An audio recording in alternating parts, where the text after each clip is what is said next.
Hello दोस्तों, फिर से स्वागत है आपका हमारे YouTube channel Avon fact plus में। दोस्तों, आपने किसी एक्वेरियम या किसी मछली घर में अनेक प्रकार की मछली को देखा होगा, लेकिन आज हम जिस मछली के बारे में बात कर रहे हैं इसका नाम कटल फिश है। दरअसल यह मछली दुनिया की सबसे अनोखी मछली है। इस मछली की खासियत इसका खून है, क्योंकि इसका खून हरे और नीले रंग का होता है।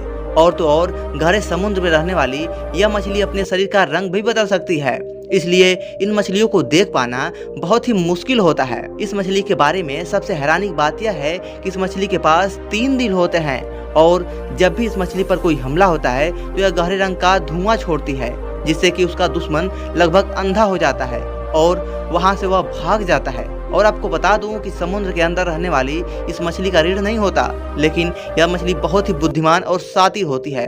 और आपको बता दूं कि ऑक्टोपस की तरह इसके भी 8 भुजा होते हैं, जो काफ़ी खतरनाक होते हैं। तो दोस्तों, वीडियो पसंद आई हो तो वीडियो को लाइक कर दीजिए और हमारे यूट्यूब चैनल पर अगर नए हो तो हमारे चैनल को सब्सक्राइब कर बेल आइकन को प्रेस कर दीजिए, ताकि ऐसे ही मजेदार वीडियो हम आपके लिए लाते रहे सबसे पहले।